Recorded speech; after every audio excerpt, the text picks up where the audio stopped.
नमस्कार दोस्तों, मैं रतन शर्मा स्वागत करता हूँ दोस्तों। बहुत ही मस्त और ज़बरदस्त होने वाला है क्योंकि ये पॉडकास्ट म्यूज़िक से रिलेटेड है। और दोस्तों आपको बता दूँ कि हमारे बीच में ऐसे सिंगर हैं जिन्होंने गाना लिखा भी, गाया भी और कंपोज़ भी किया।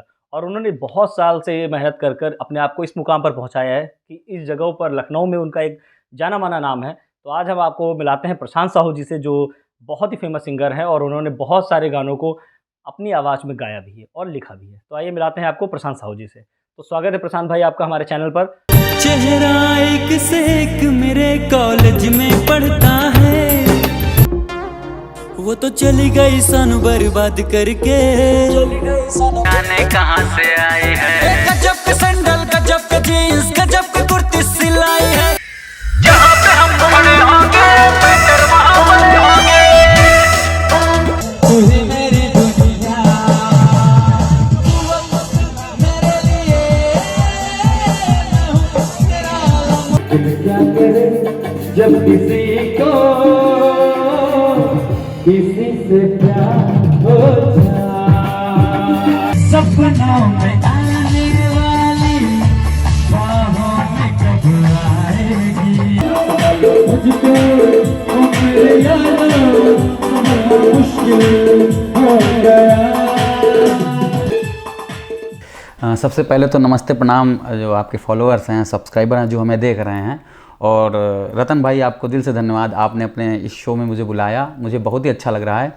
और मैं बहुत ही एक्साइटेड था जब रतन भाई ने मुझे फ़ोन किया कि प्रशांत भाई जब आप फ्री हों तो आप आइए, आपका पॉडकास्ट करना है और आपके बारे में मुझे कुछ जानना है। मैं अपने सब्सक्राइबर को, अपने जो हमें देखते हैं उन तक पहुंचाना चाहता हूं आपकी एक जीवन शैली। तो मैंने कहा, मुझे अच्छा लगा, मैंने कहा ठीक है फिर मैं आता हूं रतन भाई, फ्री क्या, मैं टाइम निकाल के आ रहा हूं। फिर मैं पहुंचा यहाँ पर तो काफ़ी अच्छा लगा, बहुत अच्छी व्यवस्था की रतन भाई ने, बहुत अच्छा वेलकम भी किया मेरा। ये बात मैं इसलिए आपसे कहा क्योंकि हमारे जो सब्सक्राइबर हैं या हमारे जो अनुयायी हैं बोल सकते हैं, जिसको लोग आजकल फैंस बोलते हैं, या जो इस करियर में इंडस्ट्री में अपने आप की शुरुआत करना चाहते हैं, कभी कभी वो लोग किसी कारणों से, किसी कमी की वजह से, पैसे की वजह से या अपना टाइम ना होने की वजह से या उनका कोई गोल ना होने की वजह से वो लक्ष्य को छोड़ देते हैं।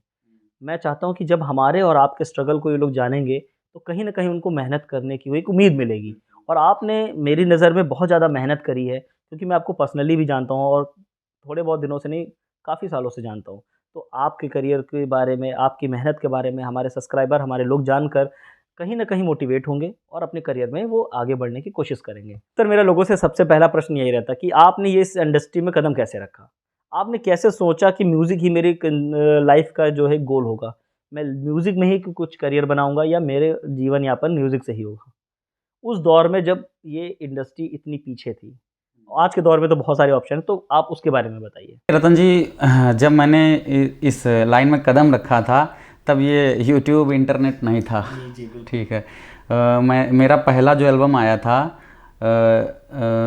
शायद 10 में आया था, उसमें 10 में? हाँ 10 में आया था। वो एक हमारे भाई हैं, दोस्त हैं, आशुतोष जी, उनके साथ मैंने कुछ काम किया था। और राजन भाई हैं, उनके एल्बम में मैंने बैक डांस वगैरह, कोरस वगैरह मैंने वहाँ पर किया। शुरुआत मेरी वहीं से थी। तो जब मैं वहाँ पर गया तो लोगों को मेरा डांस अच्छा लगता था। मैं वहाँ पर, क्योंकि बैक जब आगे जो कि मेन सिंगर गाता था, पीछे मैं डांस करता था। तो बैक डांस करता था। तो जो हमारे जो कोरियोग्राफर थे, भाई साहब को बहुत अच्छा लगता था कि यार ये लड़का अच्छा कर रहा है।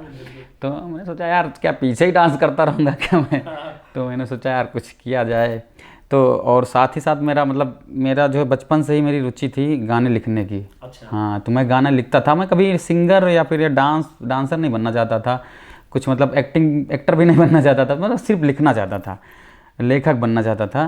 तो क्या हुआ कि फिर मैंने सोचा कि जो है कैसे भी ये गाने मेरे जो है लोगों तक पहुँचे, हाँ पब्लिक सुने मेरे गाने। तो मैंने क्या था, अब तो मान लीजिए यूट्यूब और इंटरनेट का ज़माना है, तो लोग गूगल पे सर्च कर लेते हैं कि ये कंपनी कहाँ है, वो कंपनी कहाँ है। जब मैंने शुरुआत करी थी तब ये सब कुछ नहीं था। तब मैं जो है अमर उजाला, दैनिक जागरण, ये सारे पेपर आया करते थे, अभी भी आते हैं हालांकि। पहले जो उसमें ऐड आया करता था, उसमें जो है आपको नौकरी चाहिए तो उसका एक अलग से आता था। हाँ, फिल्म में अगर आपको जाना है तो फिल्म का अलग आता था। तो उसी में कहीं एक कंपनी का जो है ऐड था कि मुझे जो है सिंगर्स की जो है तलाश है और मुझे लेखक ज़रूरत है लेखक की और जो है एक्टर की। तो मैंने उस पर कॉल किया तो उन्होंने कहा ठीक है आप गाने लिखते हैं तो आप आइए। तो उन्होंने एड्रेस बताया, मैं पहुंच गया। उस समय मेरी एज बहुत ज़्यादा होगी, 14-15 साल, 13-14 साल, हाँ इससे ज़्यादा नहीं होगी। हाँ तो तब मैं जो है गया, मैं पहुंचा वहाँ पर, उनको गाना सुनाया। मैं भोजपुरी लिखता था उस समय, पवन खेसारी भी नहीं थे। पवन खेसारी थे, मतलब हाँ, मतलब बहुत ज़्यादा नहीं। ये है कि उनका गाना हिट था, पवन जी का गाना हिट था, लॉलीपॉप हिट था उस समय। मतलब इतना ज़्यादा फिर भी मार्केट में ये चीज़ें नहीं थी, क्योंकि ये बहुत ज़्यादा 2015-16 के बाद ही ये नहीं थे। यूट्यूब आने के बाद, जब जियो सिम आ गया, जियो के बाद ही जब इंटरनेट फ्री हुआ तो लोगों ने बहुत ज़्यादा यूट्यूब पे देखना शुरू किया, तब से चीज़ें वायरल सुनता था। कई सिंगर थे क्या थे उस समय, उनको देख के तो मैं और मोटिवेट होता था। तो छोटे छोटे सिंगर थे भोजपुरी के, कलुआ और एक सनी करके था, उनको मैं सुनता था। तो उनको देख के मैं और जब ये कर सकते तो मैं क्यों नहीं कर सकता। तो फिलहाल तो मुझे गायक नहीं बनना था, तो मैं उतना ज़्यादा नहीं ध्यान देता था। बस ये था कि जब ये बच्चे कर रहे हैं तो मैं भी कर सकता हूँ। मैं भी तो इन्हीं के एज का हूँगा, लगभग 19-20 कुछ भी। तो जो है फिर मैंने उनको कॉल किया, गया, गाने दिया। तो अब वो गाने क्या था, उन्होंने जो है एक एल्बम में मेरे 1-2 गाने डाल दिए। अच्छा, उस एज में भी मैं गाने ठीक ठाक ही लिखता था, मतलब सुनने लायक। तो हाँ, तो उन्होंने गाने डाले। फिर क्या था, साइड में मेरा नाम डाल दिया। मैंने सोचा हो सकता है मेरा फ़ोटो भी डालें, कवर जो आता था कैसेट का, हो सकता है मेरा उसमें फ़ोटो भी डालें। मैंने फ़ोटो तो भेजा था उनको, मतलब दिया था। तो वो फ़ोटो तो मेरा छापा नहीं, उसमें एक सिंगर थे, कोई पता, वो सॉरी एक गीतकार थे, उनका नाम भी था, फ़ोटो भी था, और मेरा साइड में छोटा सा, और मेरा जो ओरिजिनल नाम, मतलब मेरा जो नाम आप लोग जिस नाम से मुझे जानते हैं, प्रशांत साहू के नाम से, वो नाम भी नहीं था। मैंने उनको ऐसे ही बताया था। वो बोले तुम्हारा निक नेम भी कोई होगा। तो मैंने कहा हाँ एक और नाम है मेरा, पारुल नाम है। ठीक है, तो उसी हाँ ऑफिशियल वो ऐसे ही नॉर्मली डाल दिया, उसमें आगे निगम भी लिख दिया। और निगम से मेरा दूर दूर तक कोई नाता नहीं है यार, निगम क्या होता है। तो जो है लिख दिया पारुल निगम राइटर में। मतलब मेरी पहचान पूरी तरह से छिपा दी गई। मुझे यार ये देख के बहुत बुरा लगा, इतनी मेहनत से मैंने गाने लिखे और मुझे छुपा दिया गया यार। तो मैंने सोचा यार मैं खुद ही करता हूँ। वो जो जिन्होंने मेरे गाने गाए, तो मैं बता दूं आपको कि मतलब मैं किसी को सुना नहीं सकता, इतना बुरी तरीके से उन्होंने गाया था उस गाने को। हाँ, तो टेक्नोलॉजी भी नहीं थी। हाँ, तो उन्होंने गाया, मतलब मुझे अच्छा नहीं लगा कि यार इस गाने को मैंने ये सोच के लिखा था, उन्होंने ऐसा गा दिया। तो मैंने सोचा यार इससे तो अच्छा मैं गा लेता यार। हाँ, तो आपके अंदर ये विचार आ गया हाँ, कि मैं भी गा सकता हूँ। तो क्या था जो है, और मैं आपको बता दूं कि मैं स्कूल में बढ़ चढ़ के हिस्सा लेता था। जैसे 15 अगस्त 26 जनवरी होती थी तो बढ़ चढ़ के हिस्सा लिया करता, तो वहीं से मुझे कॉन्फिडेंस मिला था। मैं जो जहाँ से मैंने हाई स्कूल किया है, सुधा बाल विद्या मंदिर नाम है मेरे स्कूल का, वहाँ पर मतलब कोई छोटा मोटा कोई भी छोटा फेस्टिवल होता था, 15 सितंबर जैसे टीचर डे, चिल्ड्रंस डे, हर सब में प्रोग्राम हुआ करते थे, उसमें मैं बढ़ चढ़ के हिस्सा लेता था। तो वहीं से कॉन्फिडेंस मुझे मिला, वो कॉन्फिडेंस मेरा काम आ गया। मैंने सोचा कि चलो मैं गा के देता हूँ। मैंने उस कंपनी से नहीं, दूसरी कंपनी से मैंने बात करी, तो उन्होंने बताया कि अगर आपको खुद गाना है, एल्बम लॉन्च करना, तो कुछ चार्ज लगेगा।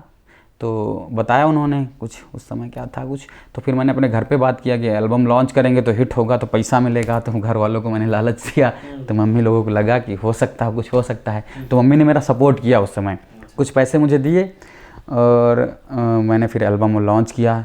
शंकर जी का एल्बम था, भक्ति गाना। तो उसकी शायद 7,000 या कुछ कैसेट उन्होंने बनाई थी कैसेट। तो उसकी कैसेट समय में अगर 7,000 कैसेट बनी तो बहुत बड़ी बात थी। अपने 7,000 कैसेट उन्होंने बनवाई थी, और सब पूरे एल्बम का खर्चा मतलब मैंने किया था। अच्छा, ओके। ऑडियो वीडियो का सारा खर्चा मैंने किया। वहाँ जो कोरस लेबल वहाँ से आपको मिला। हाँ, तक कि जो गाड़ी गई थी उसका भी पैसा उन्होंने हमसे ले लिया था। यहाँ और लखनऊ में शूट नहीं किया था, आउट ऑफ सिटी मैंने अम्बेडकर नगर में शूट किया था। क्या नाम था, शिव बाबा जी का मंदिर है, काफ़ी फेमस है वहाँ उस गाँव में। मतलब वो आज भी आप यूट्यूब उस पर आप यूट्यूब या गूगल पे सर्च करेंगे, सिंहमई नाम है गांव का, आज भी उस गांव में दरवाजे नहीं हैं। कुछ गांव में अब तो मतलब चेंज हो गया होगा, शायद 10-15 साल पहले की बात बता रहा हूँ, 10 साल पहले की बात। तो वहाँ पर उस समय दरवाजे नहीं हैं, अभी भी कुछ घरों में दरवाजे नहीं हैं। वो कुछ महिमा थी। वो अगर अधिक जानकारी के लिए आप लोग गूगल बाबा से पूछ लीजिए।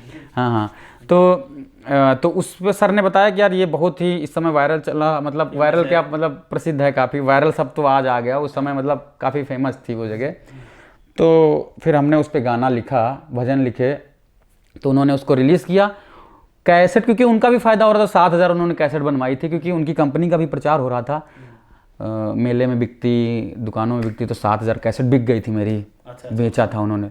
लेकिन क्या था ना, उसके कुछ 2 गाने मेरे मतलब अच्छे मैंने नहीं गाए थे। मैंने कहा था सर इनको चेंज करवा दीजिए, दोबारा गा लेते हैं। तो बोले दोबारा गाओगे तो पैसा पड़ जाएगा। आप कहाँ से पैसा लाएं यार, उस समय मैं पैसे कहाँ से लाऊं।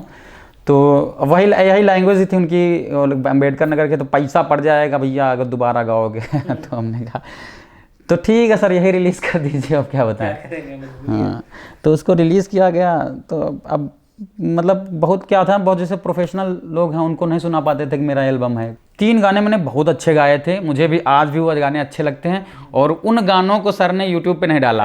अच्छा, जो अच्छे हाँ, जो अच्छे गाने थे। मेरा गाना था शिव बाबा के द्वारे पे जाया करो, भाग्य जग जाएंगे, भाग्य जग जाएंगे, ये लिखा था मैंने। इस गाने को यूट्यूब पे नहीं डाला। और जो मुझे गाने पसंद है मैं अभी आपको वो गाने दिखाऊंगा, शायद एक बार दिखा भी चुका हूँ। वो मैंने देखा है। हाँ, तो वो मैं आपको दिखाऊंगा।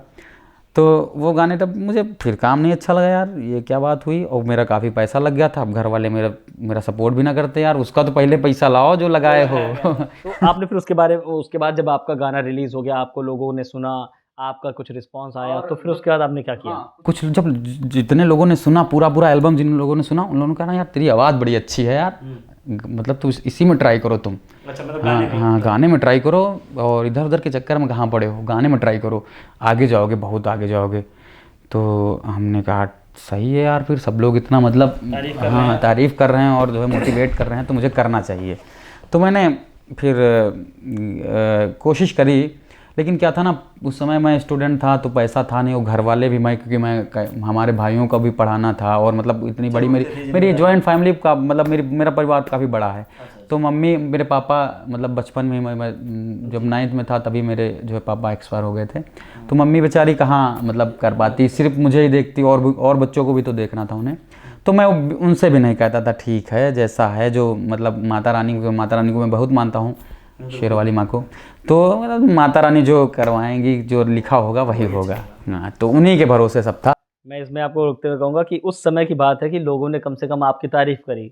आज का समय ऐसा है कि घर वाले भी वीडियो लाइक नहीं करते, कमेंट नहीं करते। तो लोगों ने तारीफ़ करी, और उस समय के लोगों में ये जोश भी था कि हमारा अपना आस-पास का कोई व्यक्ति है जो आगे बढ़े। अभी भी है, लेकिन मैं सबको क्रिटिसाइज़ नहीं करता, बस ये बात इसलिए ऐड करी मैंने। बात बहुत पुरानी, सन 2012 की बात। हाँ, उस समय लोगों ने ये मतलब दिलचस्पी दिखाई, कम से कम इतनी बहुत बड़ी बात होती है किसी की तारीफ़ करना, और उसको आगे मोटिवेट करने के लिए उसको सही रास्ता दिखाना। तो यही मेरा आज के युवाओं से भी ये कहना है कि अगर कोई भी अच्छा काम करता है, वो चाहे सिंगर हो, आर्टिस्ट हो, डांसर हो, लेखक हो, कोई भी हो, एक्टर हो, मतलब बहुत सारी फ़ील्ड्स हैं, तो आप उन्हें मोटिवेट ज़रूर करिए।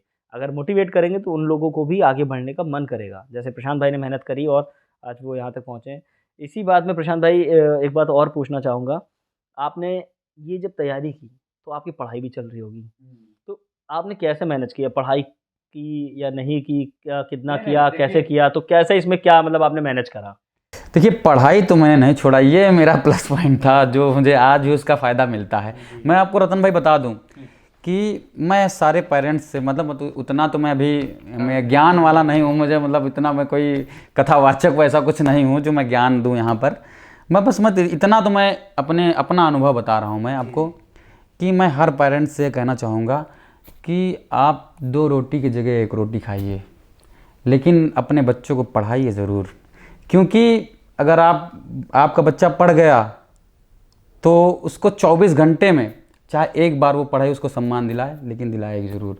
ठीक, इसलिए पढ़ाई बहुत ज़रूरी है। बाकी आप क्रिकेट भी खेलिए, क्रिकेट में आपको इंटरेस्ट है आप क्रिकेट खेलिए, आपको गाना गाना है तो उस पर भी मेहनत करिए, लेकिन उसके साथ साथ पढ़ाई भी करिए। क्योंकि आप जब बड़े स्टार बन जाएंगे और सिर्फ गाने के भरोसे आप स्टार बन गए और आपको जो है पढ़ाई के क्षेत्र में आपने कुछ नहीं किया, तो आपको बहुत अखरेगी ये बात कि यार मुझे पढ़ना भी चाहिए था साथ में। इसलिए पढ़ाई भी करिए और इसको भी। पढ़ाई के लिए आप ज़रूर फोकस करिए, क्योंकि आज के जीवन में पढ़ाई बहुत ही ज़रूरी है, क्योंकि एआई का भी जनरेशन आ रहा है दोस्तों। मैं आपको बता दूँगा, अभी हम उस पर आगे बात भी करेंगे कि कैसे हम लोग उस पुराने ऐड से लेके आज नए ज़माने के ऐड और नए ज़माने के गाने तक पहुँच चुके हैं। आप बता रहे थे इसी बीच में, प्रशांत भाई आपने बहुत अच्छी बात करी। आप वो फिर आपने म्यूज़िक एल्बम लॉन्च करा, फिर आपकी कैसेटें बिक गईं, फिर आपने क्या किया दोबारा उसके आगे, फिर आपने क्या प्रोसेस किया? मेरा वही एल्बम लॉन्च किया तो घर वाले पैसा लगा दिए भाई, शायद 8-10 हज़ार रुपये, बहुत ज़्यादा पैसा नहीं लगा था, लेकिन 8-10 हज़ार भी उस समय अच्छा बहुत होता था। कहाँ मनी पॉकेट मुझे 20 रुपये 50 रुपये मिलती थी भाई स्कूल टाइम पे, 20 रुपये मिल गए, 30 रुपये मिल गया, 20 रुपये मेरे आने जाने का हो गया किराया टैक्सी का, 10 रुपये में मैं कुछ खा पी लेता था लंच में, या फिर लंच रहता था उस एक्स्ट्रा चीज़ों के लिए, 20-30 रुपये मतलब मिल जाते थे, कभी 50 रुपये मिल गए। लेकिन इकट्ठे 10 हज़ार रुपये दे दिया घर वालों ने मुझे कि एल्बम लॉन्च करो। उस समय मुझे करियर बनाने के लिए दे दिया, जब पढ़ाई लोग करते हैं कि हाँ करियर बना। इतना अवेयर भी नहीं लोग थे कि इसमें इंडस्ट्री में करियर भी होता है। देखो पापा होते हैं तो एक समझ में आता है कि पापा ने कर दिया, लेकिन मम्मी करती तो बहुत बड़ी बात है ये। ठीक है, मम्मी ने सब पैसा बचा के कैसे मुझे दिया। तो यार जब मेरा गाना एल्बम नहीं चला तो मुझे थोड़ा सा मैं निराश हुआ कि अब पैसा मैं नहीं ले सकता। लेकिन लोग मुझे मोटिवेट, मेरे सर कह रहे हैं कि यार तुम और एल्बम निकालो, चलेगा, कोई ना कोई चलेगा, जो जिस दिन तेरा एक गाना चल गया उस दिन तो स्टार बन जाएगा। तो हमने कहा उसके यार पैसा भी तो चाहिए, उसके लिए पैसे चाहिए। तो फिर हमने जो है अब के कहाँ से पैसे लाते भाई, कुछ काम बचपन में मैं कहाँ क्या काम करने जाऊँ, तो मैंने सोचा यार धीरे धीरे इसको छोड़ दे, पढ़ाई को कंटिन्यू मैंने किया। पढ़ाई मैंने करी, पहले मैंने इंटर किया, इंटर ग्रेजुएशन किया, डिप्लोमा वगैरह भी मैंने कर लिया। तो फिर उसके बाद जो है जब मैं सेकेंड ईयर में था, ग्रेजुएशन में कर रहा था, सेकेंड ईयर में था, तो किसी ने मुझसे कहा कि तुम्हारी आवाज़ अच्छी है, तुम प्रोग्राम वगैरह में ट्राई करो, वहाँ से तुमको पैसा भी मिला। मेरे भाई हैं सूरज भाई, सूरज साहू, शायद आपको मैंने उनके बारे में बताया पहले भी। उन्होंने मुझे गिटार खरीद के मेरे बर्थडे पे, शायद मेरा बर्थडे ही था, क्या था, बर्थडे पे ही दिया था गिटार, उन्होंने मुझे गिफ्ट किया था। मुझे अच्छे से याद नहीं है, बस छोटा था मैं, तो उन्होंने मुझे एक गिटार वो अपने लिए लाए थे, एक गिटार मेरे लिए लाए थे। तो जब मेरे पास गिटार आया तो फिर मैंने जो है उस पर क्या बोलते हैं, जब मेरे पास गिटार आया तो वही मैं उस पर क्या बोलते हैं, यूट्यूब तब नया नया आया ही था, आ गया था यूट्यूब। तो किसी ने कहा यूट्यूब पे सर्च करके आप जो है इस पर कुछ क्लासेस चलती हैं। लेकिन क्या था ना, पहले उस पर वो मेरे पास फ़ोन था, क्या नाम, वो कीपैड वाला फ़ोन था मेरे पास। ठीक, उस पर क्या करते थे, गूगल पे यूट्यूब सर्च करते थे पहले, गूगल पे पहले यूट्यूब सर्च किए, यूट्यूब आता था। हाँ हाँ, यूट्यूब पे फिर वो सर्च करते थे कोई गिटार क्लासेस, तो होती थी उस टाइम पे भी। यूट्यूब तो शायद 10 में आया था, मैं अब आपको 10 में आया था। ठीक है, तो गिटार जब उन्होंने लेके दे दिया तो फिर हमने जो है अपना उस पर कुछ क्लासेस होते थे, यूट्यूब पे मुझे समझ में नहीं आता था। तो फिर हमने जो है एक हैं बागल में ही वो तेलीबाग के पहले एक क्लासेस है, वहाँ पर गए कुछ दिन। वहाँ पे फीस देनी थी, आना जाना देना था, पढ़ाई भी करनी थी, फिर उसको भी छोड़ना पड़ा। और उसके लिए क्या था ना, गिटार के लिए क्या था, टाइम भी निकालना था मुझे। और सबसे देखिए टाइम तो मैं निकाल लेता, और देखिए आजकल सब कुछ सीखना आसान है। आप जो है यूट्यूब पे अच्छे अच्छे टीचर आ गए, उस समय नहीं हुआ करते थे यूट्यूब पे। वो कहीं वो फंस रहा है, कहीं चल ही नहीं रहा, आधी बात समझ में नहीं आ रही है।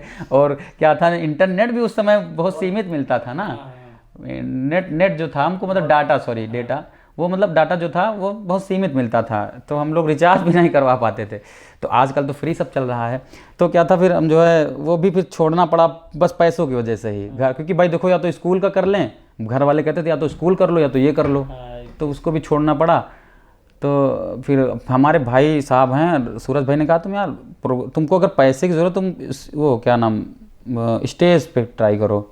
तो फिर मैं सब कुछ छोड़ छाड़ के जो है फिर स्टेज की तरफ मैं ढूंढने लगा, कौन ऑर्गेनाइज़र है, कहाँ कैसे प्रोग्राम होते हैं, इनका क्या प्रोसेस है, इसमें घुसने का क्या, इसमें जाने का मतलब इंटर करने का क्या तरीका है। तो फिर एक हमारे सर हैं, क्या नाम उनका, बॉबी मैसी जी, उनके पास मैं गया। तो उन्होंने मतलब गाने वाने सुने, बोले यार भी तुमको सीखने की ज़रूरत है, तुमको हम सिखा देंगे। तो हमने कहा ठीक है सर। तो वो अब उनके साथ में जाने लगा प्रोग्राम में। उनका मैंने कीबोर्ड उठा लिया, पियानो उठा लिया, उनका मैंने पैड उठा लिया। ठीक है, मतलब उनके सारे काम मैं करता था। और जो क्या सिंगर जो गाते थे उनका मैं गाने के बाद मुझे 200 रुपये 250 रुपये मिलते थे। तो मैं उसमें भी बहुत खुश था कि कम से कम चलो अपना शौक भी शौक भी पूरा हो रहा है और कुछ खर्चा भी मिल जा रहा है। तो मैं जाने लगा, मैं गया लगभग 2 साल उनके साथ मैं गया, पीछे कोरस किया, सामान उठाई, मतलब वो जैसा कहते थे मैं करता था उनके लिए। तो लेकिन जब 2 साल मैंने किया और मैं अच्छा गाता था, कभी 1-2 बार मुझे मौका मिला, मैंने गाया, फिर रात भर पब्लिक बोर हुई। मैं रात भर बैठता था तो दिखता था यार गाने गा रहे हैं लोग, बोर हो रहे हैं, पब्लिक चली जा रही। आखिरी में मैंने जो है सर से कहा अगर मुझे भी थोड़ा मौका दीजिए, तो बोले हाँ पब्लिक ज़्यादा है नहीं, जाओ जाओ गा लो जाके। तो मैंने गाया, उस समय के जागरण में जाता था मैं, जागरण में रात भर चलता था वो। तो वही 3-4 बजे मुझे मौका मिला जब मैं गाऊँ गाने, क्योंकि मैं अपने लिखे गाता था और मैं पूरा उस समय के ट्रेंड को फॉलो करके मैं लिखता था कि सर पे बांध के लाल चुनरिया मैं दर पे तेरे आऊँगा, इस टाइप के लिखता था। भाई देखो चलो बुलावा आया है, माता ने बुलाया, तो यही सब सुनना हो तो भाई आप कैसेट लगा के सुन ले, यूट्यूब पे सुन ले ना, लेकिन पब्लिक को कुछ नया चाहिए। तो ये चीज़ मैं बहुत अच्छे से जो है मुझे पता था कि पब्लिक को कैसे बांधना है।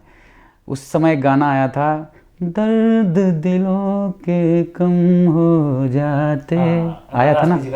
हाँ वो जो है गाना आया था, हाँ हिमेश जी का था, हिमेश जी की फिल्म का था, गाया शायद इसको दर्शन रावल ने है, दर्शन रावल ने गाया है।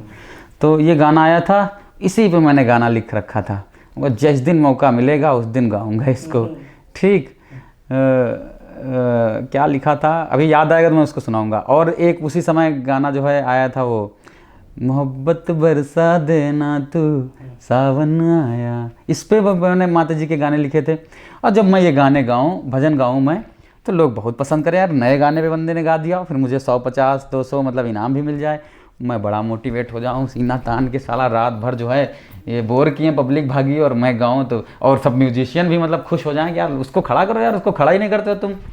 अब बॉबी सर जो है क्या थे, तो वो सोचा अभी जूनियर है, इसको मतलब अभी सिखाएं, अभी मतलब इतनी जल्दी मतलब देते थे मौका, लेकिन सुबह देते थे। मैं चाहता था मुझे पहले मुझे मौका मिले, मुझे नहीं मिला मौका, शुरुआत में मौका मुझे मिलता ही नहीं था। तो फिर मैं कहा यार कैसे चलेगा यार, ऐसे तो मैं तो वो हो जाऊंगा, दब जाऊंगा, नहीं मतलब आगे कैसे बढ़ पाऊंगा, ऐसे बाद में गाता रहूँगा अगर बाद में मौका मिलता रहा मुझे। तो फिर हमने जो है सोचा कि यार क्यों ना हम खुद प्रोग्राम लेना स्टार्ट करें। तो लोगों से मैंने बात करना शुरू किया, लोगों ने जो है कहा कि ठीक है, मैंने जो तुम कुछ लोगों के यहाँ जैसे शादियाँ हो जाएं, शादियाँ हैं जागरण, तो वो लोग मुझे डायरेक्ट प्रोग्राम देने लगे। तो मैं सारे कलाकार मैनेज करने लगा कि भैया पैड वाले को फ़ोन कर दिया, ढोलक वाले को फ़ोन कर दिया, कीबोर्डिस्ट को फ़ोन कर दिया, भैया आपको आना है, इतना आपको पेमेंट देंगे, आइए मेरा प्रोग्राम। अरे बेटा तुम भी प्रोग्राम लेने लगे, बहुत बढ़िया, चलो मेरा पूरा सपोर्ट है तुम्हारे साथ। सब म्यूजिशियन ने कहा, क्योंकि वो मुझसे खुश थे ना, खुश थे कि यार लड़का तो ठीक ही गाता है, अच्छा गाता है, मज़ा आएगा इसके साथ, कुछ नई चीज़ें सुनने को मिलेंगी। कहता ठीक पूरा सपोर्ट है बेटा तुम्हारे साथ, तुम लो उठाओ प्रोग्राम उठाओ। साउंड वाला, अरे यार तुम कैसी बात कर रहे हो, प्रोग्राम उठाओ, मैं खड़ा हूँ तुम्हारे पीछे। नहीं अपने यहाँ के लोग होते भी थोड़े से इमोशनल है, तो उन लोगों का साथ भी देते। तो उन्होंने साथ दिया मेरा। भाई साहब मेरा पहला प्रोग्राम था, बहुत ज़्यादा हिट तो नहीं लेकिन ठीक ठाक था। तो वहाँ से मुझे जब इकट्ठे 5,000 रुपये मिले, भाई साहब मैं मतलब गदगद हो गया कि यार पहली बार मुझे 5,000 रुपये अपनी कमाई का मिला। जब मैं घर लेके आया तो मम्मी भी बड़ी खुश। तो फिर उसके बाद जो है मैंने कहा अब ये मुझे मिल गया, सही रास्ता मुझे मिल गया। फिर साल भर मेरा अच्छा चला सब कुछ। फिर एक क्या हुआ कि जो है मेरे गांव में एक प्रोग्राम था, गांव में जो है एक लोगों ने मुझे दिया प्रोग्राम। फिर जो है क्या था, वो बिज़ी डेट थी, मतलब कलाकार क्या होता है ना, कभी कभी बिज़ी डेट पड़ जाती है तो आर्टिस्ट खाली नहीं थे, मेरे सारे जो है आर्टिस्ट बिजी थे उस दिन। तो फिर हमने जो है एक जो है बंदे से मैंने बोला यार प्रोग्राम मेरा मैनेज करवा दो, तो बोला ठीक कर देंगे। भाई साहब वो इतने गंदे गंदे आर्टिस्ट लेके आया जहाँ से मैं जहाँ रहना मुझे, अब बाहर मैं कुछ भी करके चलाऊँ तो लोग मुझे लोग मुझे मतलब क्या सब भूल जाएंगे कि मतलब कौन था आया क्या, किसी से कोई मतलब ही नहीं। लेकिन गांव में तो मुझे 24 घंटे रहना है यार। वहीं पे मेरा प्रोग्राम खराब हो गया, मतलब सब लोगों ने कह दिया यार क्या ऐसे ही प्रोग्राम करते हो तुम। भाई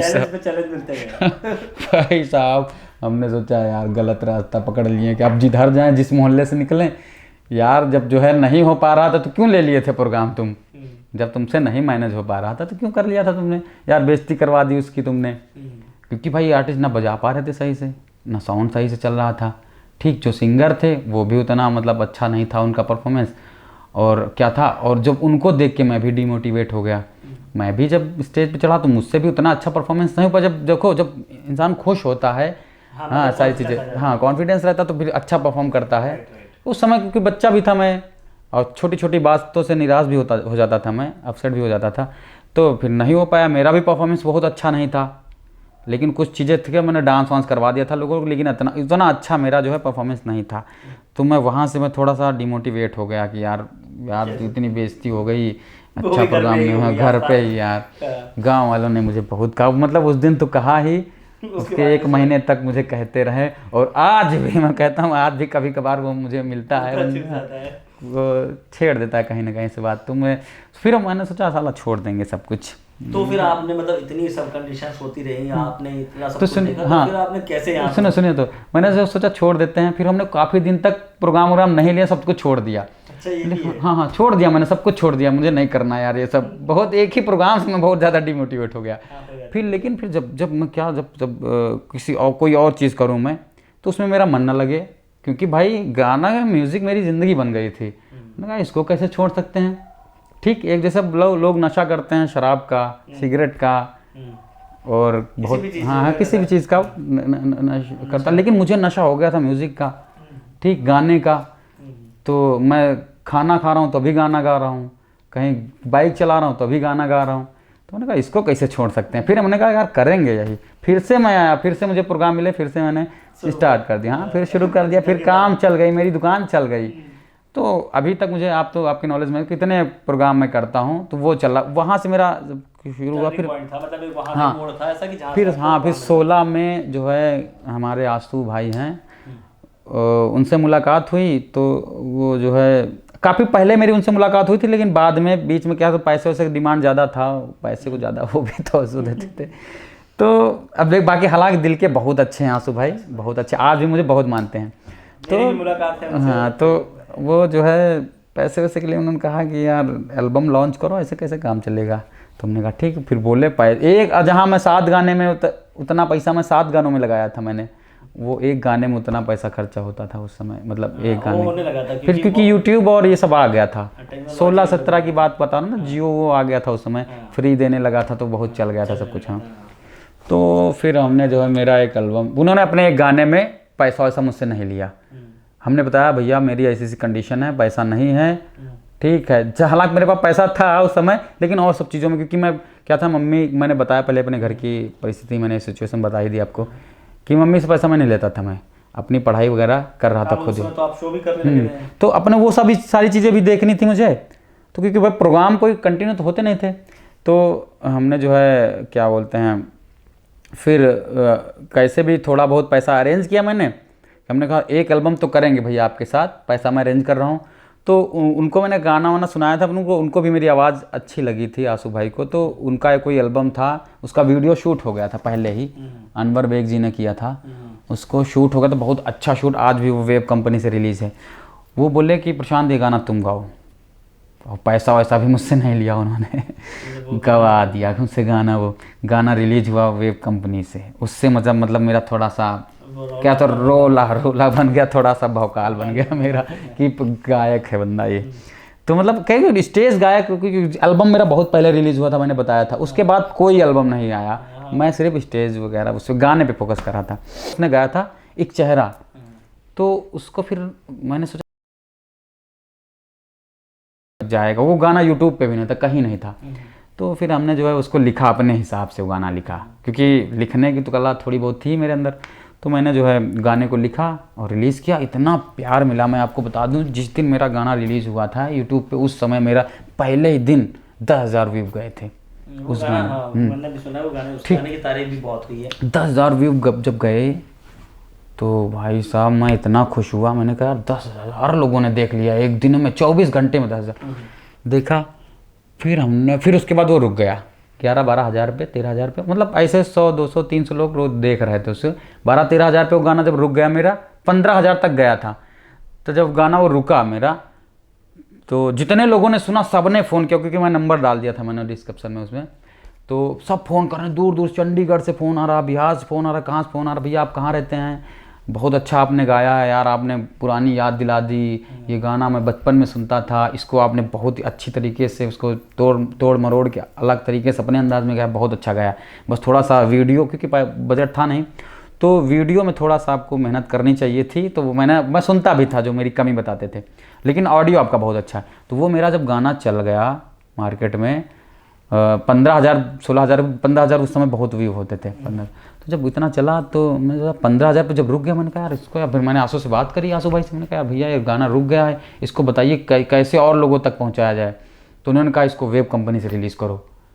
तो मैंने कहा फिर इसको डिलीट करना पड़ेगा। फिर बोले हाँ तो बस बनी बात है।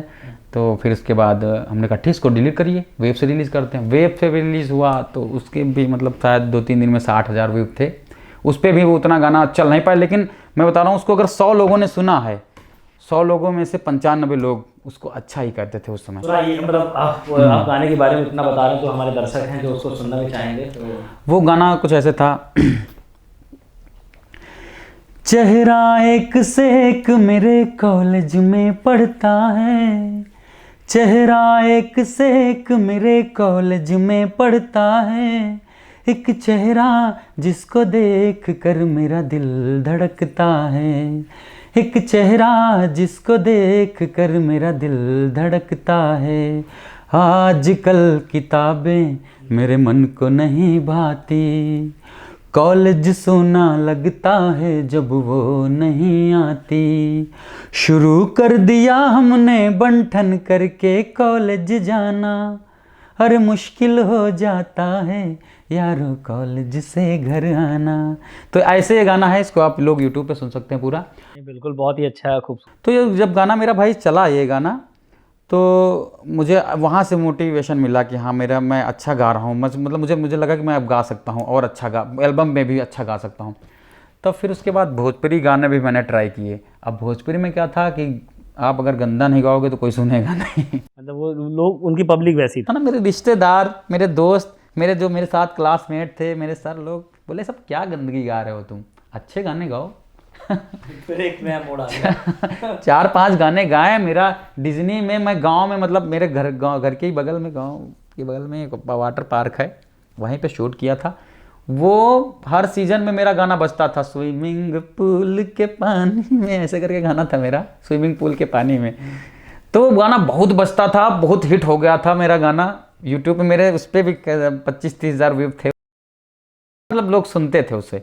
तो फिर जब लोगों ने बताया यार ये अश्लीलता ना गाया करो यार, अच्छा नहीं लगता, तुम जागरण भी करते हो, यहाँ जयकारे लगवा रहे हो माता जी के, और जो है तुम वहाँ ऐसे गाने गा रहे हो। मैंने कहा ठीक भैया, भोजपुरी नहीं गाना मुझे, तो भोजपुरी मैंने बंद कर दिया। फिर लगातार आप इस तरह की समस्या से जूझते जा रहे थे, फिर आप इन सारी समस्याओं को कैसे, आपने इन समस्याओं से बाहर निकले और अब आप आके प्रोफेशनली ये गाना, म्यूजिक कंपोजिंग, लिरिक्स लिखना और ये सब कुछ आप आराम से कर पा रहे हैं और आपके सारे जितने भी प्रोग्राम है वो अच्छे चल रहे हैं।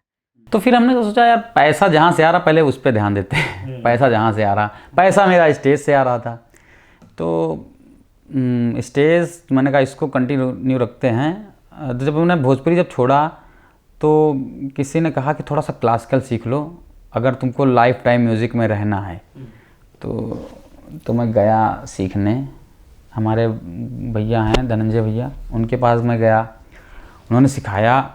हालांकि मेरी कैचिंग पावर अच्छी थी, लेकिन मेरा क्लासिकल में मन नहीं लगता था।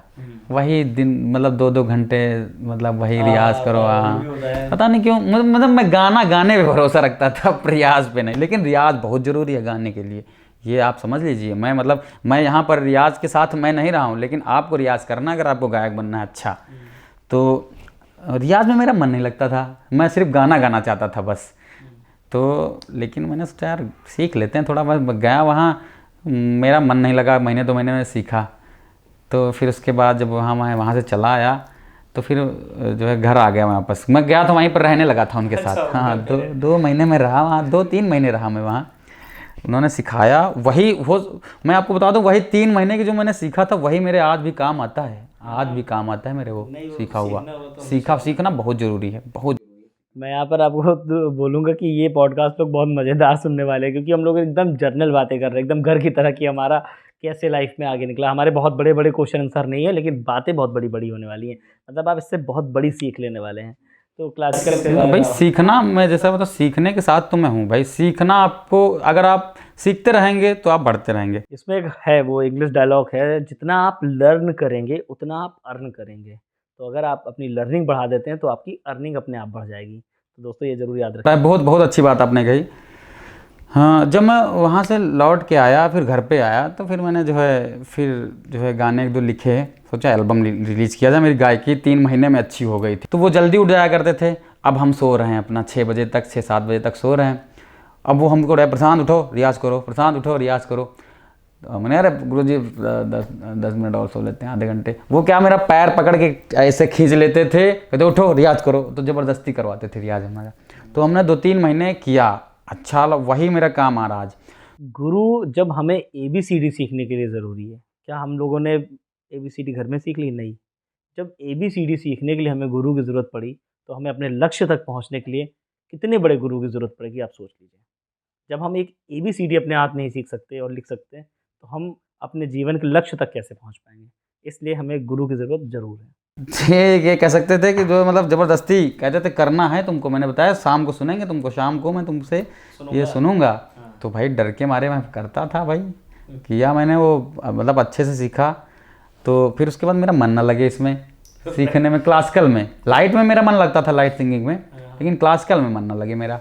मैं कुछ थोड़ा सा बहाने वहाने करके मैं वहाँ से, भैया ऐसी सी बात है, निकल रहा हूँ मैं यहाँ से कट लो। बोले कोई बात नहीं यार, जब मैं तुम्हारे साथ हमेशा हूँ। तो मतलब उन्होंने ऐसा नहीं, कभी कोई ज़रूरत पड़ती तो आज भी मेरा साथ देते हैं वो। तो फिर मैं जब वहाँ से चला आया, फिर मैंने मैंने सोचा अब गायकी तो मेरी अच्छी हो ही गई, तो मैं अब जो है 1-2 एल्बम लॉन्च करता हूँ। तो मैंने गाना लिखा रोएगी मैनू याद करके, जो आप ही ने जो है उसको शूट किया था, एडिट किया था। मतलब बहुत अच्छा आपने काम किया था वो। मैं चाहता हूँ वो गाना हिट भी है, सोनोटेक से बड़े चैनल से रिलीज़ हुआ था, उसकी भी 1-2 लाइन अगर आप गाएं तो। हाँ हाँ बिल्कुल। गाना वो कुछ ऐसे था, वो तो चली गई सानू बर्बाद करके, वो तो चली गई सानू बर्बाद करके, खुश रहेगी न तन्हा छोड़ के, रोएगी मैनू याद करके, रोएगी मैनू याद करके, रोएगी मैनू याद करके। तो वो गाना ऐसे था। गाना काफ़ी अच्छा था, उसको मैंने रिलीज़ किया। ये वाला गाना आपका शायद कलर ट्यून पे भी आया था ना उस समय? हाँ, वो काफ़ी टाइम, 2 साल मैंने कलर ट्यून लगाया उसको। वो गाना आप सुनिएगा। हाँ, यहाँ पर तो मैंने अच्छा नहीं गाया, लेकिन उस पर आप सुनिएगा, बढ़िया गाया मैंने। अच्छा, मैंने मतलब वो गाना मुझे अच्छा लगता है मेरा खुद में। मतलब क्या होता है, बहुत लोगों को अपने खुद के गाने नहीं अच्छे लगते, लेकिन वो बहुत सारे गाने मैंने 50 गाने गाए हैं। हाँ, लेकिन वो गाना आज भी मेरे दिल को टच करता है, छूता है। मतलब क्योंकि मैंने कुछ चीज़ें उसमें डाली थी, लोगों को मैं बता सकता हूँ कि ये मेरा गाना। नहीं बिल्कुल, वो गाना बहुत अच्छा है, उसमें स्टोरी भी बहुत अच्छी थी। मेरा काम बहुत अच्छा चल रहा था, लेकिन जो चीज़ मुझे चाहिए थी वो चीज़ मुझे नहीं मिल रही थी। मतलब मुझे हिट चाहिए था, हिट, एक गाना मेरा हर जगह बजे। तो मैं मतलब किसी भी हद तक जाने के लिए तैयार था। मतलब कहने मतलब अश्लीलता मैं नहीं गाना चाह रहा था, मैंने छोड़ दिया था। लेकिन ये है कि मैं मतलब और कुछ भी गा सकता था हिट होने के लिए। तो रानू मंडल जी का गाना है, 2 लाइनें उन्होंने गाई, तेरी मेरी कहानी, उन्होंने 2 लाइनें गाई। मैं रातों रात मैंने उसको पूरा कर दिया, पूरा करके म्यूजिक बनवा के रतन भाई आप ही ने उसको शूट किया था, याद है? हाँ, कुछ किया गया, हाँ शूट किया गया था। हाँ, जैनेश्वर में किया था। रात मैंने सुना, सुबह मतलब गाना तो 2-3 दिन पहले ही आ गया था, उनका 2 लाइनें चल रही थी, लेकिन जब मेरे कान में पड़ा, मैंने कहा यार क्या बात है, कितनी बढ़िया जो है लिरिक्स है, कितनी बढ़िया आवाज़ है, इसको क्यों ना पूरा कर दे। मैंने रात में ही पूरा गाना लिख दिया, भैया को मतलब व्हाट्सअप पे डेमी भेज दी कि भैया इसका ट्रैक बनाइए, मैं कल आ रहा हूँ रिकॉर्डिंग के लिए। तो मैं गया, रिकॉर्ड करके मैंने आपसे भी बात कर ली, भैया मैं कल आ रहा हूँ शूट करवाने आपसे। ठीक, तो वो जो है मैं गया, गाना जो है रातों रात मेरा वो गाना बन गया। हाँ, रात में मतलब गाना बना, सुबह रिकॉर्डिंग, फिर उसके बाद दूसरे दिन मैंने आपसे शूट वूट करवा के डाल दिया, और एक दिन में 11,000 व्यू गए। मैंने कहा यार बढ़िया है, अच्छी चीज़ थी, यही करना पड़ेगा, क्योंकि मैं अच्छे गाने कर रहा हूँ तो 2,000 व्यू जा रहे हैं, 3,000 व्यू जा रहे हैं, वो भी 2 दिन लग रहे हैं उसमें, और इसमें 11,000 व्यू गए जब। तो मैंने कहा यार अच्छी चीज़ है। फिर उसके बाद जो है करने लगा। लेकिन वो गाना जब मेरे भैया हैं उन्होंने सुना, तो उन्होंने मुझे वो मेरी कमी बताई उसमें, कि बोली यार इसमें ये ऐसे गाते तो और अच्छा रहता, और ये तो हाँ, ये कमी है इस गाने में भाई तेरी। तेरी कमी है, इसको ऐसे गा सकते थे अगर तुम कोशिश करते। अभी तो मतलब तुम्हारे लिए सही है, तुमने बहुत अच्छे से सीखा नहीं है तो तुम्हारे लिए सही है, लेकिन इसीलिए मैं कहता हूँ सीखना बहुत ज़रूरी है। अगर सीखोगे तो ये सब चीज़ों बारीकियों को ध्यान में रखोगे। तो फिर हम जो है, हमारे सत्यवान भैया हैं, फिर हमने उनसे शुरुआत करी। तो सत्यवान भैया ने भी मुझे बहुत बताया, मेरी बहुत ही मतलब म्यूज़िक में उनका भी बहुत बड़ा हाथ रहा मुझे, मतलब सिखाने का। कमेंट आना चाहिए सत्यवान भैया का भी। सत्यवान भैया ने मुझे बहुत बताया म्यूज़िक के बारे में, लेकिन क्या था ना, उनका भी क्लासिकल वाला ही था, वो भी मेरे दिमाग से ऊपर जाए, यानी मतलब मैं सीख नहीं पाया आज भी।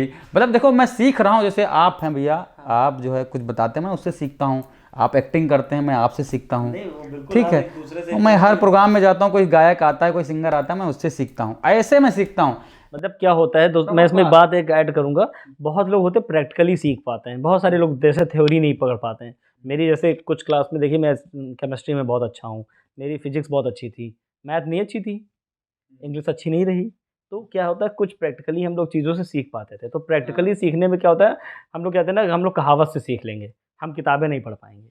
तो कुछ तरह का ये होता है, प्रैक्टिकली लोग जो है सीख पाते हैं। तो आपके साथ मुझे लगता है कुछ ऐसा जोनर है कि आप बैठ के बंद कर नहीं सीख पाएंगे, खुल के सीख लेंगे। और मतलब भाई मैं बता रहा हूँ गान, मतलब फिर जो है जब सत्यवान भैया के पास, मतलब मैं जब जाने से पहले मेरे दिमाग में आया कि मैंने अपने आप से मैंने कहा, यार तू मतलब दिखना चाहता है लेकिन सीखना नहीं चाहता है।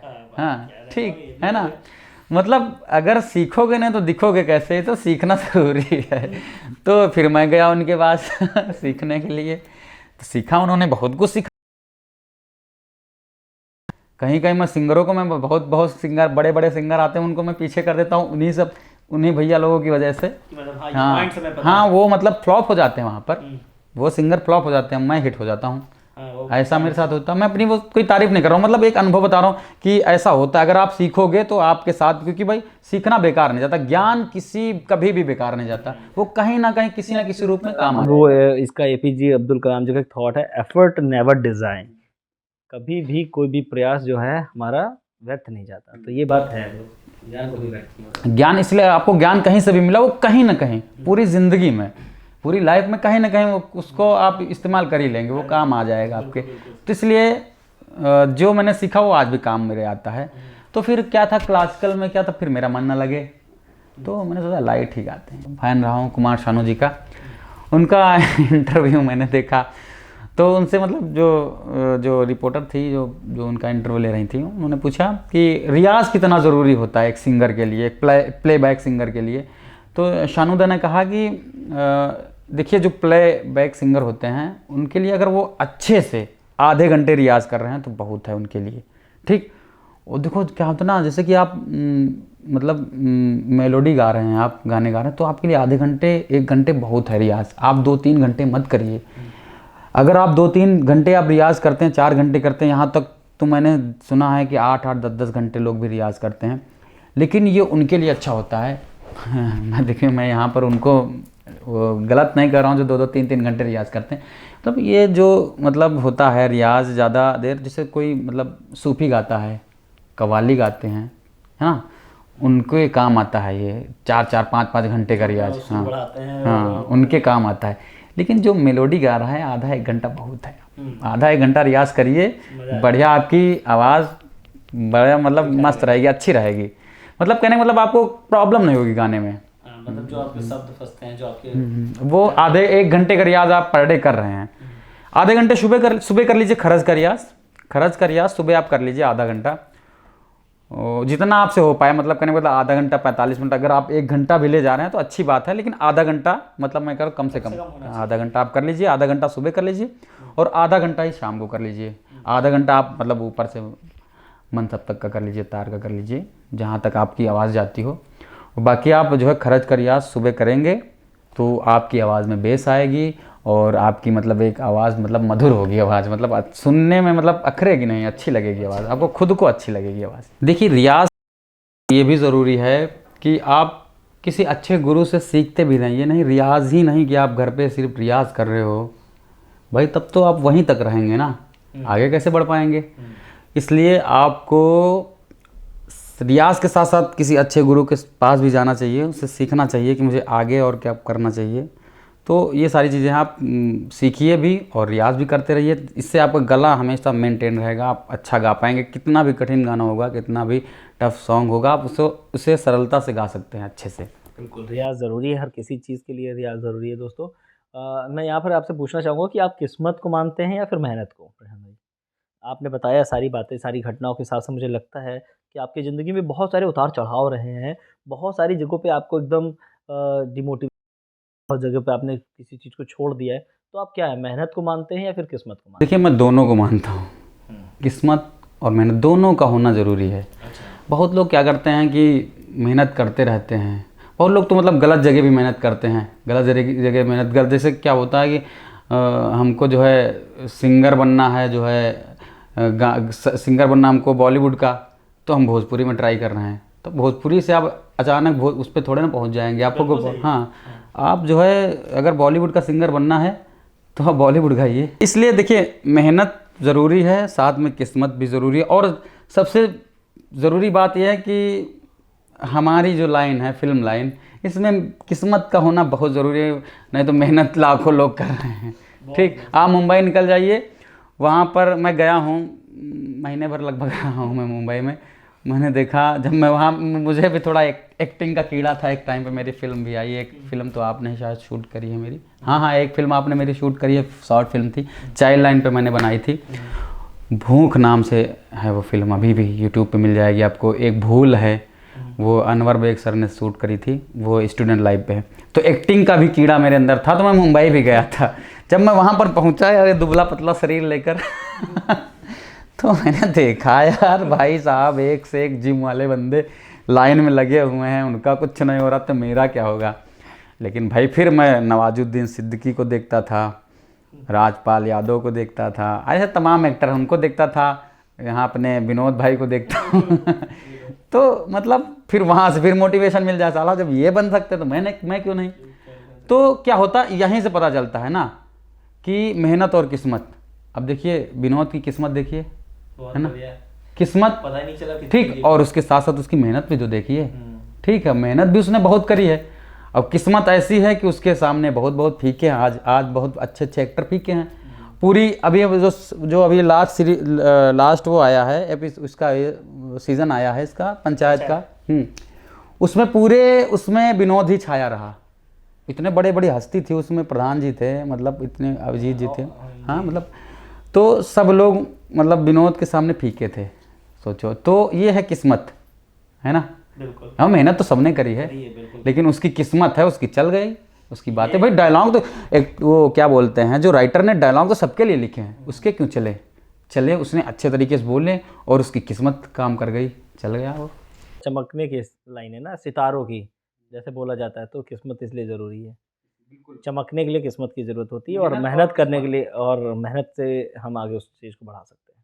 हाँ, तो दोनों चीज़ों का होना ज़रूरी मतलब कॉम्बिनेशन होना चाहिए दोनों चीज़ों का, मेहनत और किस्मत दोनों ही ज़रूरी है। कभी कभार होता है ऐसा रेयर केस कि जो है कोई, लेकिन फिर भी ये इसमें एक मेरा डायलॉग है प्रशांत जी, कि किस्मत ने मगर आपको पहुँचा भी दिया, तो भी लगातार आपको काबिल बने रहने के लिए आपको मेहनत की ज़रूरत है। करनी पड़ेगी।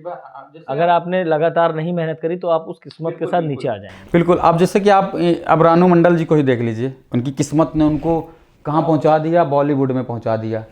फिर उसके बाद जो है वो आज वो बेचारी कहाँ हैं, किसी को पता ही नहीं, गुमनामी की ज़िंदगी जी रही हैं। तो ये होता, अभी राजू कलाकार को देख लीजिए, ठीक है, अभी 2-4-5 महीने पहले वो छाए हुए थे ना, आज कहाँ है, मतलब फिलहाल अच्छी जगह पे हैं जहाँ पे भी हैं, पहले से तो अच्छी ज़िंदगी जी रहे हैं वो, पहले से अच्छी। लेकिन क्या है ना, कहते हैं कि एक, जैसा कि आपने बताया कि कंटिन्यूटी ज़रूरी है, तो एक है लाइन मैंने कि नज़र नज़र में उतरना कमाल होता है, किसी के दिल में उतरना कमाल होता है, बुलंदियों पे पहुंचना कोई कमाल नहीं, बुलंदियों पे ठहरना कमाल होता है।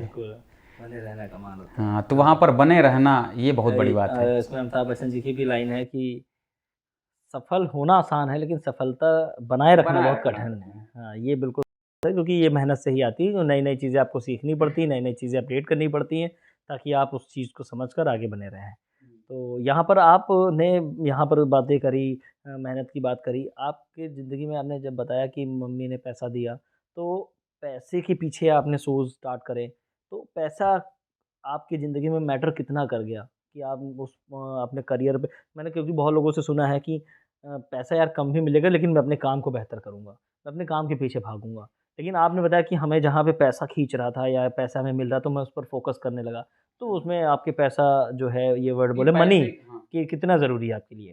पैसे की तो ज़रूरत थी मुझे, क्योंकि भाई देखिए मैं वैसे बैकग्राउंड से तो था नहीं कि घर वालों से इतना सपोर्ट था कुछ, तो मुझे पैसा चाहिए था भाई। और मैं और एक चीज़ और बता दूं, देखिए पैसा ज़िंदगी में बहुत कुछ है, बहुत कुछ है पैसा। और एक चीज़ और मैं बता दूं कि पैसा सब कुछ नहीं है, ठीक है। हाँ, तो ये चीज़ हमेशा ध्यान में रखिए कि हमें पैसा कमाना है लेकिन गलत तरीके से नहीं, क्योंकि वो उसके लिए हमें कुछ भी नहीं कर देना है, क्योंकि सब कुछ नहीं पैसा। भाई आप बिस्तर खरीद सकते हैं पैसे से लेकिन नींद नहीं खरीद सकते हैं। इसलिए पैसा अच्छे का तरीके से कमाइए, अच्छे काम करिए, ठीक है। ये सोच के ना करिए कि यार 2 नंबर का काम करेंगे, ये करेंगे, वो करेंगे। पैसा आना चाहिए।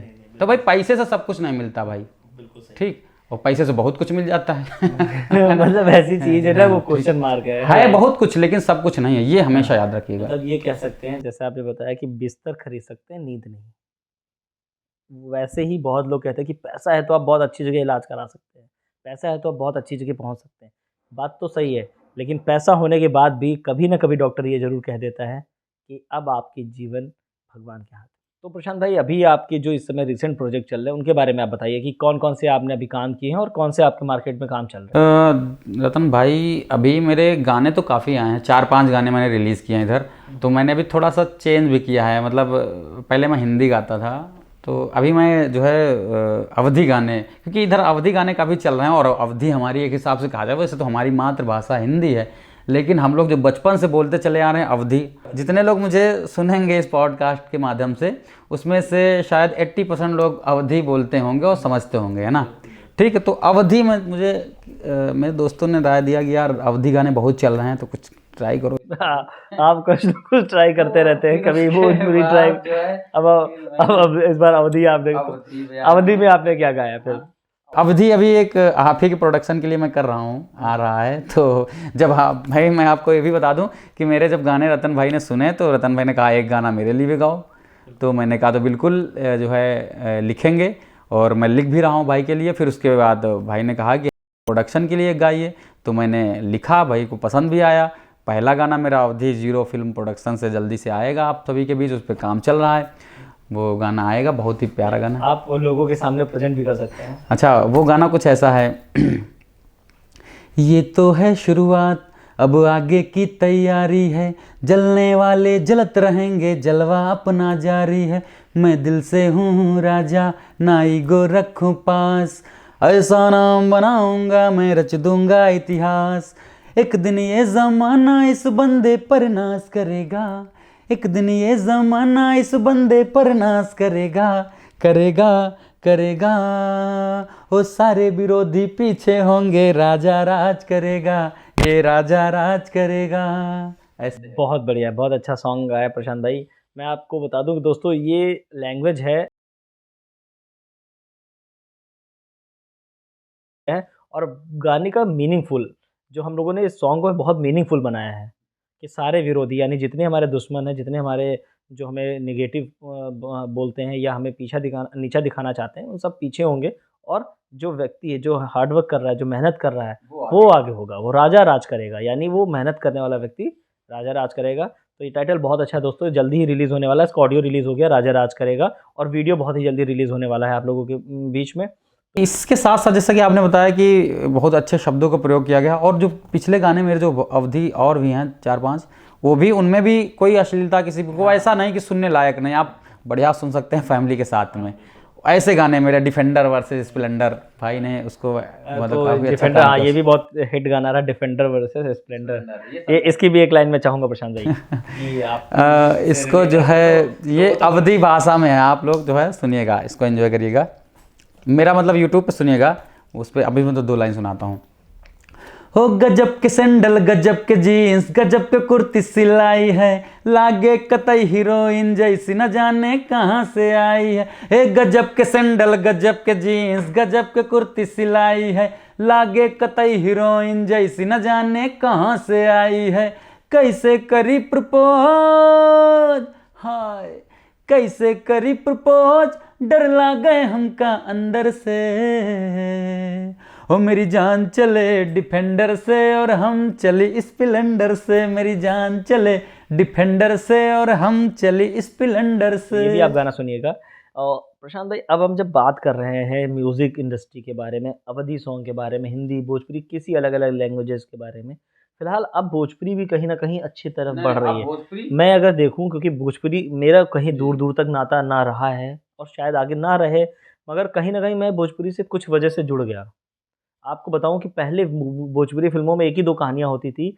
वो प्रधान की बेटी है तो उससे उसको प्यार हो गया और वो लड़का उसको उठा ले गया। वो फ़ाइट हुई, लड़ाई हुई, आखिरी में जीत गया। कुछ ऐसी संबंधित 2-4 कहानियाँ होती थी और गाने भी कुछ इसी तरीके से होते थे, रूम का, बेड का, इसका, उसका सीन। लेकिन अभी कहीं न कहीं भोजपुरी इंडस्ट्री जो है ऊपर उठ रही है। भोजपुरी इंडस्ट्री में स्टोरी अच्छी आ रही हैं, कहानियों पर ध्यान दिया जा रहा है।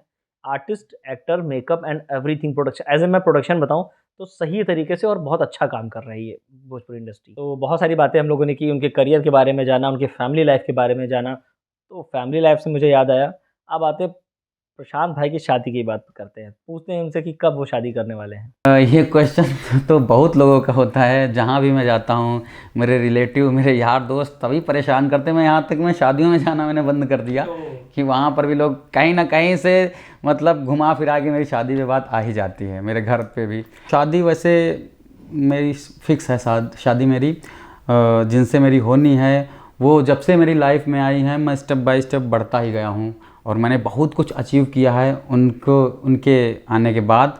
तो उन्हीं से मेरी शादी होगी। और जो है आप लोग तो बहुत लोग तो आप लोगों में से जानते भी, रतन भाई भी उन्हें जानते हैं। तो उनका बहुत बड़ा हाथ रहा है मुझे मतलब आगे बढ़ाने का, और उनसे बहुत ही ज़्यादा मैं बहुत ज़्यादा उनसे प्रेरित हुआ हूँ।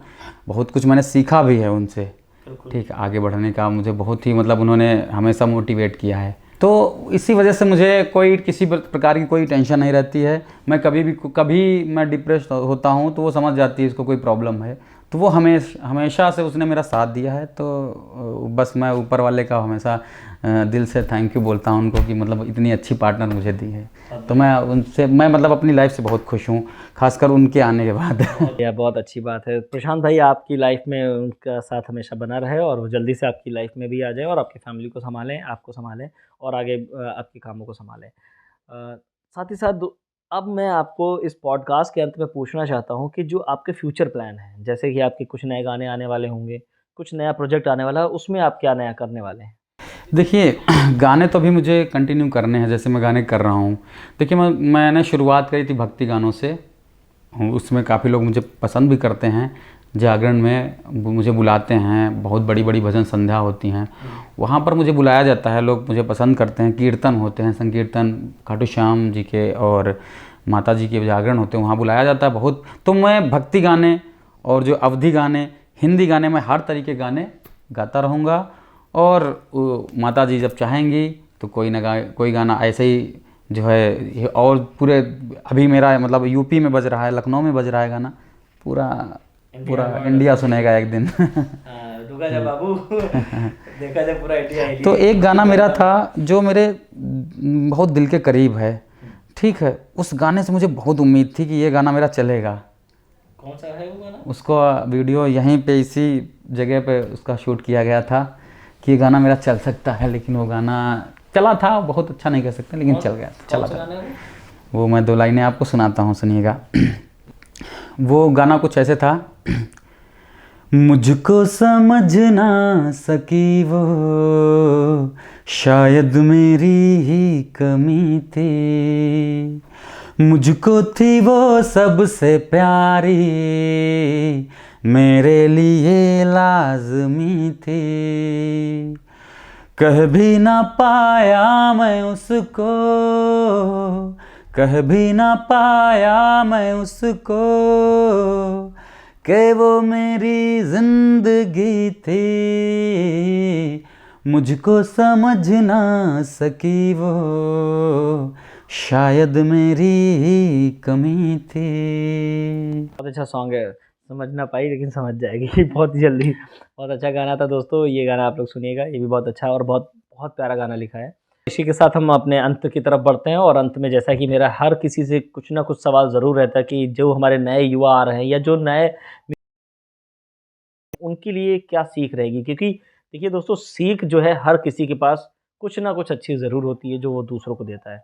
तो प्रशांत भाई, आप बताइए कि नए युवा जो है उनके लिए आप क्या एक कोई सीख देना चाहते हैं? देखिए रतन जी, अगर कोई इस फिल्म लाइन में आता है तो सबसे पहले उसको ये सीखना पड़ेगा धैर्य।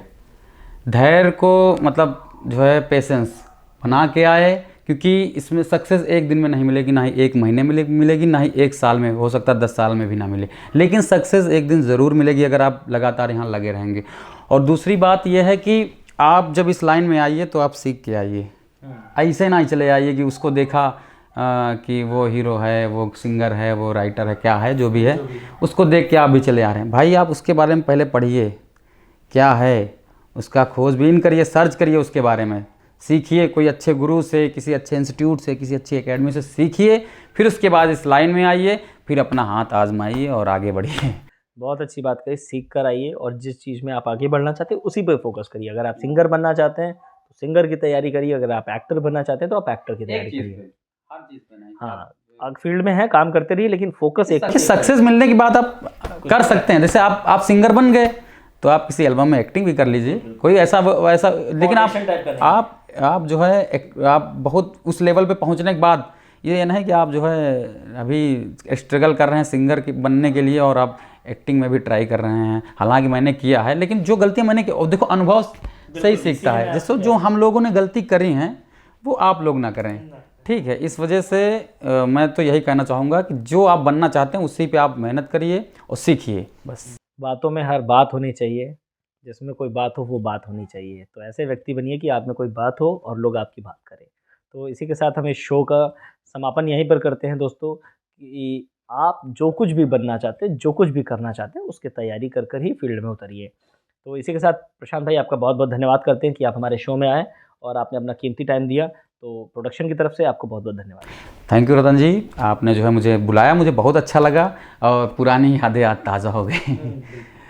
तो आप लोग इस चैनल को सब्सक्राइब करिए, ज़्यादा से ज़्यादा शेयर करिए और हमारी बातों को लोगों तक पहुंचाइए, ताकि जो नए नए लोग जुड़ रहे हैं, इस लाइन में आने के लिए सोच रहे हैं, उनको नई सीख मिल सके। अगर आप ये पॉडकास्ट देखते हैं तो आपको कुछ ना कुछ तो सीखने को मिलेगा कि हमें अपने करियर की कैसे शुरुआत करनी चाहिए, अपना फ्यूचर प्लान कैसे करना चाहिए। तो ज़रूर कुछ ना कुछ ज़रूर सीखने को मिलेगा, क्योंकि हमारे मित्र जो है, हमारे बहुत अच्छे दोस्त, इन्होंने बहुत सारे एल्बम किए हैं और बहुत सारी फिल्में भी करी हैं।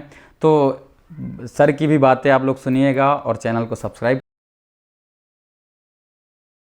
लोगों तक पहुँचे और कुछ सीखें लोग, और हम लोगों को भी कुछ कमेंट करके आप लोग बताइए कि हम लोग और क्या करें और आप लोगों के लिए क्या अच्छा लेकर आएँ। और इसी के साथ हम लोग यहाँ से आप लोगों से विदा चाहेंगे। धन्यवाद।